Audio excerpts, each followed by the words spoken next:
안녕하세요. 오늘은 상가 건물 임대차 보호법 중에서 이제 좀 민감한 권리금 계약에 대해서 한번 알아보도록 하겠습니다. 상가보호법은 2003년 1월 1일 처음 시행되었는데요. 처음 시행될 때는 소액 임차인을 보호하기 위해서 만들어졌습니다. 그러다 보니까 인플레이 되고 하면서 임대보증금이 높아지고 월세도 높아지고 그러다 보니까는 상가보호법이 유명무실하게 되는 그런 결과가 돼서 2013년에는 환산보증금을 초과하는 고액 임차인까지도 보호 대상으로 규정을 했습니다.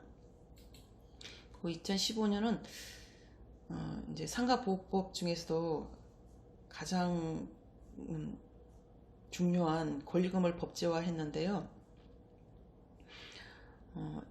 법제화하면서 계약갱신 요구권을 오늘을 신설을 했습니다. 그랬는데 작년 2018년도 계약갱신 요건이 5년에서 10년으로 개정되면서 아주 상가보호법 중에서 가장 굵직한 법 개정이 아닐까 싶습니다.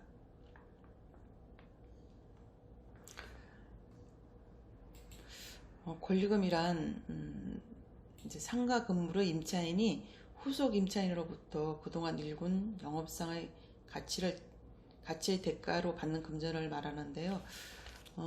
영업상의 가치라고 하면 그 단골 손님도 있지만 그 안에 그 인테리어라든가 시설물의 노후도 아니면 위치, 평수 뭐 그런 거에 따라서 천차만별이기 때문에 이거를 권리금이 일률적으로 얼마다라고 정할 수는 없습니다.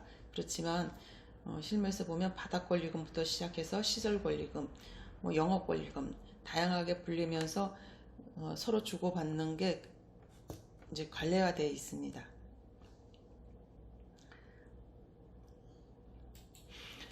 권리금에 대한 임대인의 의무가 있는데요.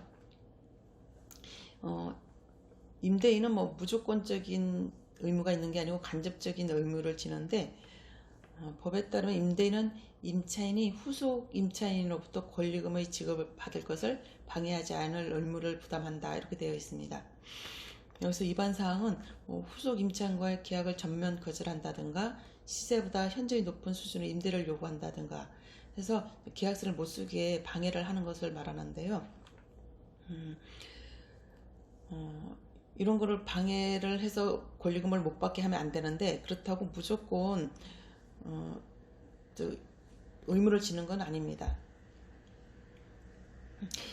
후속 임차인이 임대료를 지급할 자력이 없거나 임대차 계약상 의무를 이행하기 어렵다고 판단되는 경우 또는 임대인이 합리적인 범위 내에서 제시하는 계약상에 대해 합의하지 않는 경우 등 정당한 사유가 있다면 임대인은 계약을 거절을 할 수가 있습니다. 그렇지 않은 이상은 높은 수준 임대료 등 과다한 계약 조건을 세워서 거절을 하는 것은 손해배상 의무가 있기 때문에 이것도 꼼꼼히 신중하게 계약을 체결을 해야 되겠습니다. 여기서 이제 위반사항도 있지만 이제 손해배상은 어떻게 정해지는지도 한번 보겠습니다. 손해배상은 임대차 기간, 주변 시세 대비 임대료 수준, 특약사항, 후속 임차인과의 협상 내용 등에 대한 종합적인 분석을 통해서 이제 권리금에 대한 손해배상을 판단을 하는데요. 이제 법원은 이렇게 돼 있지만 실무에서 진짜로 이게 판단하는 게 얼마로 정할 건지가 협의가 안 됩니다. 임차인이 제시하는 금액, 임대인이 제시하는 금액이 너무나 차이가 많기 때문에 거의 협의되는 것을 저는 못 본 것 같습니다. 그렇기 때문에 서로 웬만한 합의점을 찾아서 후속 임차인을 받아들이든지 아니면 적당한 수준에서 권리금을 시설권리금, 바닥권리금 정도는 줘서 그 임차인을 내보내는 게 좋지 않을까 그런 생각이 듭니다.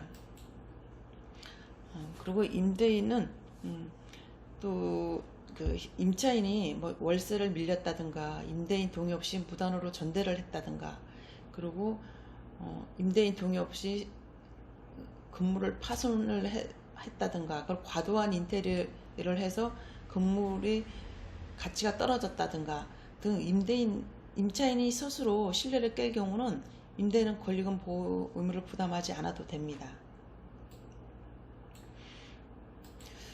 그리고 요거는 또 임대인의 의무인데요. 건물 철거 등을 이유로 후속 임대차 계약을 거절을 하는 경우는 기존 계약 당시에 철거나 재건축 등의 내용을 임차인에게 고지하지 않았다면 권리금 책임을 부담하게 됩니다. 그렇기 때문에 추후에 건물 철거, 재건축 등의 계획이 있으면 계약서를 쓸 때 특약사항에 언제쯤 재건축 계획이 있다 이렇게 미리 고지를 하고 특약사항에다가 기재를 하는 게 서로의 분쟁을 방지하는 데 참 좋겠습니다. 그리고 임대차 기간이 5년을 넘은 상가 건물 보호법상 계약갱신 요건이 없는 임차인도 권리금의 보호를 받을 수가 있는데요. 2019년 5월 달에 계약갱신 요건이 없는 임차인도 권리금 보호를 받을 수 있다는 판결이 내려졌습니다. 그렇기 때문에 현재 임차인에게 법 시행 이후 현재 임차인은 10년 계약갱신 요건이 있는데, 이 현재 법 아래 예전에 상가보호법을 받던 계약갱신 요건이 없는 임차인도 권리금을 보호받을 수 있는 그런 장치가 마련이 되었습니다. 이제 공평의 관념에 따라서 그렇게 하는 게 맞다고 봅니다. 그리고 마지막으로 이제 권리금은 임대인하고 임차인의 신뢰와 협조가 꼭 필요한 영역이기 때문에 임대인과 임차인 모두 사회 통념에서 벗어나는 과도한 요구는 법적으로 정당화될 수가 없습니다. 그렇기 때문에 분쟁이 시작되기 전에 미리 꼼꼼히 체크를 양 당사자가 해서 분쟁을 미리 방지하는 게 바람직하지 않은가 그런 생각이 듭니다. 감사합니다.